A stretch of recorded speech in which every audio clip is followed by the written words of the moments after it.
So hello guys, welcome back. I am Piyush Mahajan. तो आज हम लोग लायन फिजिकल फीचर्स ऑफ इंडिया की लास्ट क्लास और इसका थर्ड लेक्चर। आज हम इसमें दो टॉपिक्स करेंगे।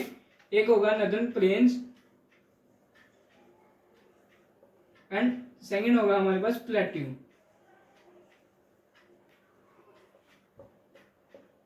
ठीक है, सबसे पहले हम लोग करेंगे नदर्न प्लेन्स। जो हमारा नदर्न प्लेन्स है ये किससे मिलके बना है? एलुवियम डिपॉजिट से मिलके बना है। Alluvium deposit. अब इसका मतलब क्या है? अब ये जो है ये डिपॉजिट मतलब सेडिमेंट, इसमें हुई है हमारी weathering and erosion. Weathering and erosion का मतलब क्या है कि अब जो रिवर जाती है वो अपने साथ अपने सेडिमेंट्स लेके जाती है। ठीक है, अब जो वो रिवर अपने सेडिमेंट लेके जाएंगी, जिधर जाके वो इकट्ठे करके रखती है उधर ये हमारा रीजन बनता है। ठीक है, और हमारे पास आती है वेदरिंग एंड इरोजन। वेदरिंग होती है किसी बड़े पत्थर का टूटना छोटे पत्थर में। ठीक है, वो होती है हमारे पास वेदरिंग। एंड इरोजन में आने वाले आपको लेक्चर में बता दूं। अब ये जो हमारा प्लेन्स है ये हमारा चार पार्ट में डिवाइडेड है। भाबर सबसे पहले आता भाबर, सेकंड नंबर पे आता हमारे पास तराई, थर्ड नंबर पे आता हमारे पास खादर एंड फोर्थ नंबर पे आता हमारे पास भांगर।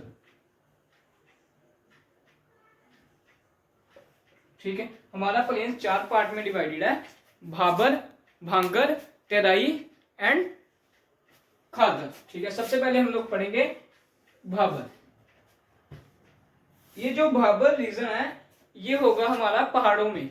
कि पहाड़ों में हमने देखा कि बहुत बड़े बड़े, हम हिमाचल में जैसे घूमने जाते हैं तो बहुत बड़े बड़े रूम के जितने उससे भी बड़े बड़े पत्थर होते हैं।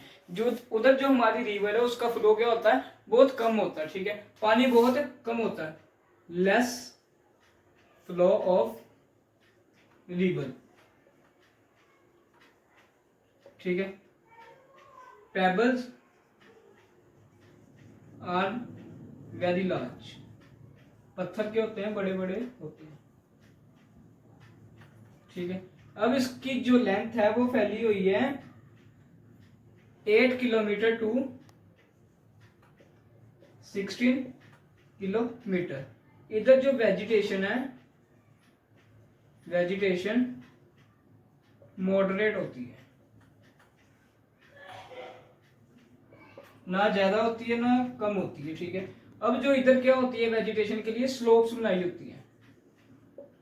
अब पहाड़ों में हम लोग देखते हैं कि एक पहाड़ है, उसके नीचे हमने उसने ना उधर जैसे स्टेयर्स होती है ना, सीढ़ियां, वैसे उन्होंने स्लोप्स बनाई होती है। ये स्लोप बनी है, स्लोप का मतलब क्या होगा? अगर फर्स्ट स्लोप में हमारा फ्लड आ जाता है, प्लेन एरियाज में क्या होगा कि पूरा फ्लड आएगा, पूरी जो जमीन है सारी पानी साफ करके ले जाएगा, सारी फसल खराब हो जाएगी। अब इधर क्या होगा, पहली स्लोप में अगर फ्लड आ गया पहली स्टेयर पे, तो वो जो पानी है उसका बहाव नीचे आते आते क्या हो जाएगा? कम हो जाएगा। ठीक है, अब जैसे वो लास्ट तक आएगा तो उसका पानी का बहाव बहुत कम हो जाएगा और आधा पानी जो है वो फसल को मिल जाएगा। इससे जो उनकी फसल है, जो उनकी क्रॉप्स है वो क्या खराब कम होती है। ठीक है, इसलिए वो स्लोप्स बनाते हैं, जिसे कहते हैं टेरेस फार्मिंग। ठीक है, अब सेकंड नंबर पे आता है हमारे पास तराई रीजन।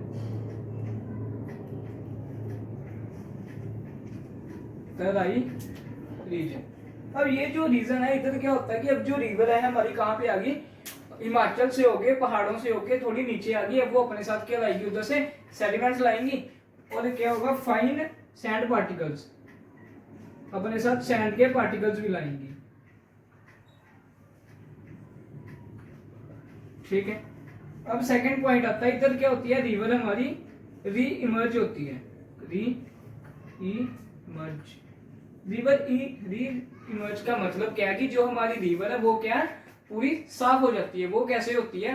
अब साफ कैसे होगी? उधर क्या आएगा? लगातार फ्लड आएगा। जैसे केरला वाली साइड हर साल फ्लड आता ही आता है, कि उधर क्या होगा? हमारी जो रिवर है वो पूरे साल क्या होगी? हर साल क्या होगी? लगातार चेंज होती रहेगी, पानी पूरा साफ होता जाएगा। ठीक है, अब इधर अगर रिवर रीइमर्ज होगी, पानी बहुत ज्यादा होगा, वेजिटेशन क्या होगी? ज्यादा होगी, वेजिटेशन मोर। ठीक है, अब जो फॉरेस्ट होंगे वो क्या होंगे? डेंसली फॉरेस्ट होंगे और क्रोप्स के लिए क्या होगी ये सुटेबल होगी, ये रीजन सुटेबल फॉर क्रोप्स। ठीक है, ये था हमारा तराई रीजन। अब आता है हमारे पास खादर।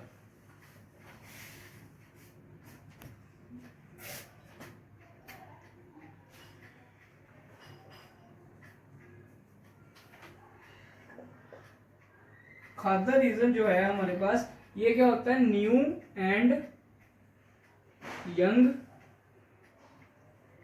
एलुवियम। इसका मतलब क्या है, अब जो रिवर थी सबसे पहले हमारी चली कहां से, भाबर से चली, फिर आगे हमारे पास तराई से हमारी रीइमर्ज होगी रिवर। अब जो अपने पार्टिकल्स थे वो आगे ले जाएगी, उसी के साथ जब फ्लड आएगा फ्लड के साथ ही आगे पार्टिकल्स चल जाएंगे। ठीक है, अब जब पार्टिकल्स आगे जाएंगे कहां पे आएंगे, खादर रीजन में आएंगे। जब खादर में आएंगे तो इधर क्या होगी, नई नई चीजों की फॉर्मेशन होगी। ठीक है, अब जो हमारे पार्टिकल्स थे जाके किनारे में कहीं छुप जाएंगे या कहीं उधर इकट्ठे हो जाएंगे, ये होगा हमारा इधर न्यू एलुवियम बनेगा। फिर आता है हमारे पास, ये भी जो रिवर है ये भी क्या होगी, रिन्यू होती है हर साल, रिन्यू, ये लिख लो री इमर्ज एवरी ईयर, कि इधर भी हमारा फ्लड आता ही आता है। ये भी फॉरेस्ट क्या होते हैं इधर, ये जो लैंड है वेरी फर्टाइल लैंड होती है। जो हमारा तेराई रीजन है उधर जो था फ्लड बहुत ज्यादा आता है और साल में आता ही आता है, तो उधर क्या थी, हमारी लैंड इतनी फर्टाइल नहीं थी। इधर क्या होगा, फ्लड तो आता है पर उतने में उतना ज्यादा नहीं आता, पर थोड़ा थोड़ा फ्लड आता है, ज्यादा पानी नहीं आता फ्लड का। इसीलिए जो हमारी लैंड है वो क्या होती है, फर्टाइल होती है क्रॉप्स के लिए। ठीक है, अब ये होती है ideal for agriculture, ideal for agriculture, इधर एग्रीकल्चर भी हो सकती है क्रॉप्स के ऊपर। ठीक है, अब लास्ट में आता है हमारे पास, लास्ट टॉपिक इसका वो है भांगर।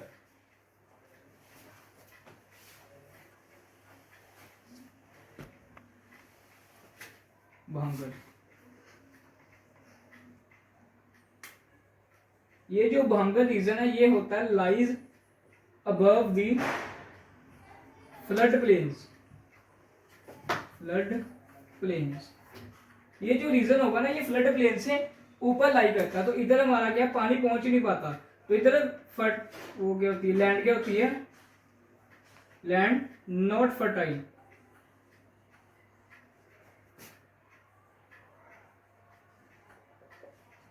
वेजिटेशन क्या होगी,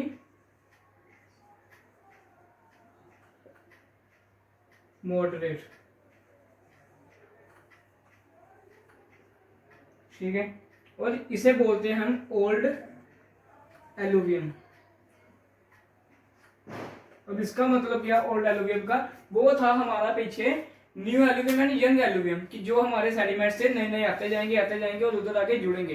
ठीक है, अब इसका ओल्ड एलुवियम का मतलब क्या है कि ये जो हमारी रीजन है ये फ्लड प्लेन से ऊपर होता है, पानी पहुंच ही नहीं पाता, जो पेड़ उधर ही अड़ा रहेगा जब तक वो डेड नहीं हो जाता, कि अगर जो उधर पार्टिकल पड़ा था वो उधर ही पड़ा रहेगा, वो क्या होता जाएगा, दिन ब दिन बूढ़ा होता जाएगा और ओल्ड होता जाएगा। ये था हमारा प्लेन्स वाला टॉपिक। अब हम लोग करेंगे प्लेट्यू।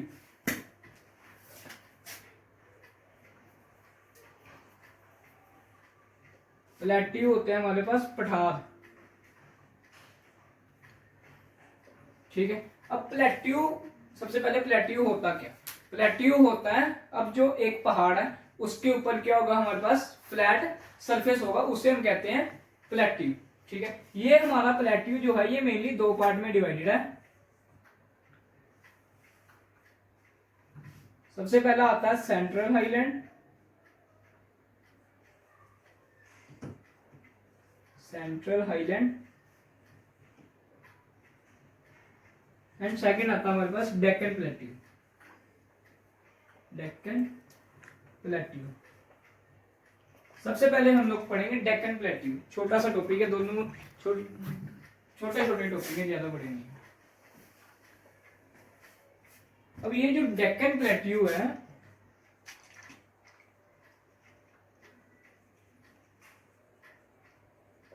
ये हमारा ट्रायंगुलर इन शेप, शेप में ट्रायंगल जैसा है, और ये ज्यादा रीजन इसका कहाँ पड़ता है, महाराष्ट्र में।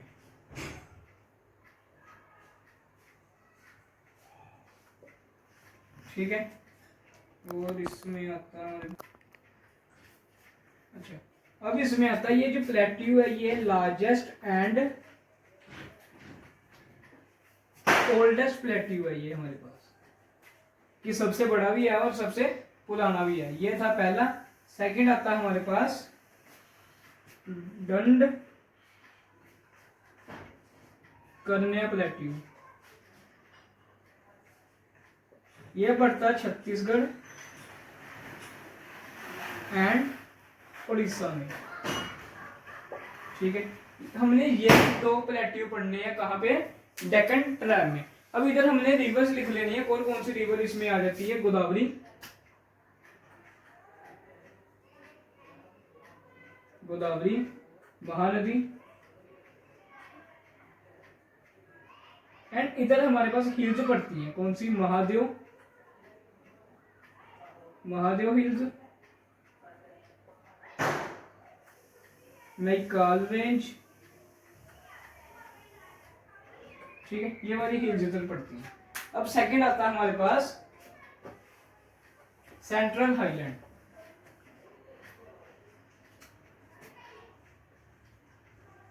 Central highland. इसमें सबसे पहले आता है हमारे पास मेवाड़, और मेवाड़ को मेको नाम से जानते हैं, वो मारवाड़, मरवाड़ प्लेट्यू, ये पड़ता है राजस्थान एंड मध्य प्रदेश में। ठीक है, सेकंड आता है हमारे पास मालवा प्लेट्यू, ये पड़ता है मध्य प्रदेश एंड राजस्थान में। ठीक है, इधर हमारी रिवर फ्लो करती है, कौन सी, चंबल रिवर। थर्ड आता है हमारे पास बुंदेलखंड, बुंदेलखंड, ये पड़ता है यूपी, उत्तर प्रदेश एंड मध्य प्रदेश में। फोर्थ आता है हमारे पास बाघेलखंड, ये बुंदेलखंड बाघेलखंड दोनों इंपॉर्टेंट है, ये पड़ता है मध्य प्रदेश एंड छत्तीसगढ़ में।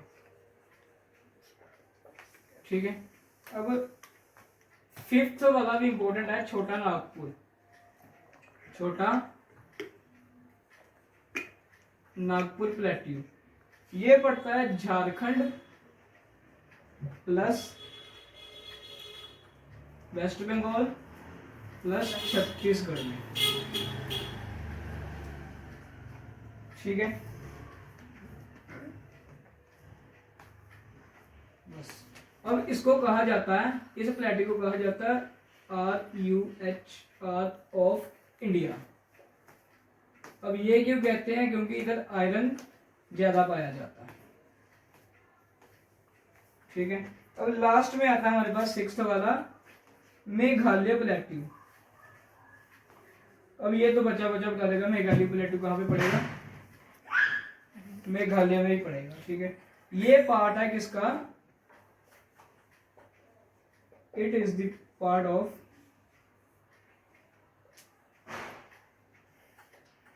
प्लेट्यू। ये जो है ये प्लेट्यू का पार्ट है, हिमालय का पार्ट नहीं है, नॉट ऑफ हिमालय। ठीक है, ये था हमारा पूरा chapter physical features of India. ठीक है, अगर इसमें कोई छोटा मोटा टॉपिक बचा होगा वो मैं आपको शॉर्ट्स में करवा दूंगा। ठीक है, अगर आपको वीडियो अच्छी लगी हो तो लाइक करना एंड सब्सक्राइब करना मत भूलना। ठीक है, मैं लिख देता हूँ like and subscribe, like and